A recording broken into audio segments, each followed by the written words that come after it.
Hey everybody, quick update on my YouTube channel in general. Everything I've gotten done in the last, I don't know, 6 months, year. I had a bunch of videos I was going to put out in the hard drive in my computer blew, so I lost all my memory with the videos and everything. So I had a bunch of cool videos that I'm not going to be posting. Here's my homemade go-kart that I did a while ago. That was very, very sketchy because it's the first go-kart I ever did. There's a bunch of stuff I redid on it over the years. I had a video completion or whatever of all the videos I taken of it, fixing it. I was going to post that soon before my hard drive blew. But my uncle came here recently, had some big tires for me with everything for the steering on, so I extended this bracket right here and welded that to there. So that's solid, and I have off-road tires, and because these are bigger and more off-roady than the last one, we're going to make this more of an off-road go-kart. This engine here was off a chipper, so unlike the engine on my motorcycle, this one has a lot of torque and not a lot of speed. This one should work fine for a off-road go-kart. It would go straight up the steepest hills I had without changing speed, and that speed wasn't very fast. So I'll modify the speed and everything with taking out the governor and getting synthetic oil and jetting out the carbs and all the modifications you can do. And that's going back on that frame. With those big wheels that I originally planned to use for the Cataram, I'll probably get slicks for the Cataram. But yeah, these guys are more off-road. This is 3/4 shaft, a little thicker, considerably wider axle to match that because this thing is too narrow. So yeah, that's pretty much what I've gotten done on here. My uncle said he'd be coming back this weekend and we'd work some more. I'm planning on getting a band brake on this instead of those, because those won't fit with the bigger wheels. So if you missed any videos because my hard drive blew and I lost them, we'll see how many I can recover. But this is the motorcycle that I built. I'm going to go through a full review of it. It was a bike originally with pedals right there. And it was cool. It acted like a motorcycle, but it was hard to pedal because of the big back wheel. So I modified the frame here with some disgusting welds. Over here, I cut that and cut it over there and modified that so I could fit the 6 horsepower Briggs & Stratton in, which I also got for free off the side of the road, working perfectly. And then I put foot pegs out here, took out the pedals, took out the original sprocket. That's where my disc brake is going now. Welded on a new sprocket. I got a centrifugal clutch on this side. And this has been a lot of fun with everything. It's my best project so far. It's been just a blast. But I needed brakes on it because it was kind of sketchy and since I modified it, had a lot of horsepower.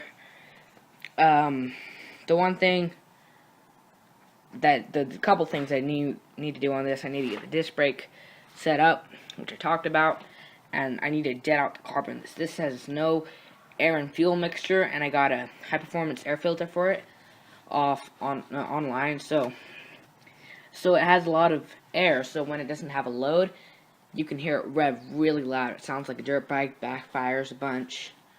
It's straight piped. So yeah, I need to jet out the carb so it can have more torque and work better under load. That was actually the leg. I had to modify the exhaust pipe here. It had one of those really restrictive Briggs & Stratton mufflers. I took the original flange here, modified it, put that straight pipe on it. That straight pipe was off the leg to the chair, the metal chair that I cut up for my go-kart. So yeah, you can make stuff out of nothing over here at my shop. That gas tank was off that over there. I'm probably going to get a different gas tank or something. One of the reasons is that I had another gas tank for it, but first it's small. Second, the gas can only be filled up to here, and it leaks even then, and it's crooked to the frame. So what I think I plan on doing was sliding this down here, mounting it right here, which means I can fill it all the way up. Hopefully it wouldn't leak and make it less crooked. But yeah, this has definitely been a lot of fun. Next project over here in the corner I posted one video about this. Not sure how much that has, but this was a go-kart from a friend. The steering currently isn't bolted on because I was working on the engine. But it was meant for a little, like, 2 horsepower industrial commercial Briggs & Stratton engine. Yet another one. I have a bunch of those. But that thing is torn to pieces. I mean, like, it has no head cover, no valve cover. Yeah, anyways. So it had a mounting bracket right there for a vertical shaft engine. Went underneath a pulley, underneath its gearbox, came back up with the gearbox, and goes down there to sprocket, size 40 chain. A little bit bigger for just 2 horsepower. So, I decided to stuff this 8 horsepower engine I got off the side of the road into it. Now that would have worked really well because it was like just in the boundaries of everything, except that 8 horsepower engine is junk. It was free, but there's no way I'm restoring it, so it just adds to my parts collection of Briggs & Stratton engines. These things are nice to have parts for because a lot of the stuff correlates with Briggs & Stratton, so yeah. This was the engine that was on it. So with that, I'm not sure exactly what I'm gonna do. You can lean back and do a wheelie on that just by leaning back, just because of how it's built. So I think I'm gonna make this like a drag go-kart and make it do wheelies and stuff, because there's no way you're gonna be able to turn fast with that. I'm not sure exactly what I'm gonna do. I was hoping to use that 8 horsepower because it's kind of perfect, big, a lot of horsepower and a lot of torque. Because again, like this one, it's off chipper. Briggs & Stratton chipper. This is a 1990 Mazda Miata that's been wrecked several times. It's gone through like all my aunts and uncles, just sold and bought and resold and bought and resold and bought. Anyways, it ended up with my dad. He was the last person that had it. Sat in his garage for a long time. He used it for a while for a work car, but as you can see, it's squished. The whole front end here is squished in, so you can't even close the hood properly. And we try to repair it. We're just gonna give it to the auto body people to fix. There we go. Sorry, I had to do that off camera. Stubborn.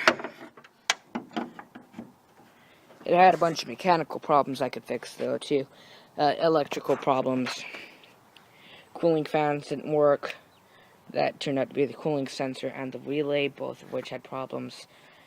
Pulled up all the dash, redid all the wiring harness, and everything works now.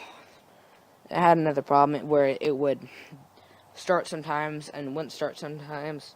That turned out to be a redneck section of electrical tape in the back here coming off the wiring, because we figured out that nothing had power when it didn't start. That was because, let me see if I can show you here. They tried to ground the wire here with a wire nut that was way too small, with that wire, and another wire coming off here to the ground. So we fixed that by putting on these 2 pieces and just grounding it directly from there. So now everything works. It's all fixed. It's my first project car. So that's a recap of everything I've done pretty much in my shop this year. Sorry for losing all the videos, but I'll try to keep you updated and everything else from now on. See how many I can salvage. Yeah, stay tuned for next video.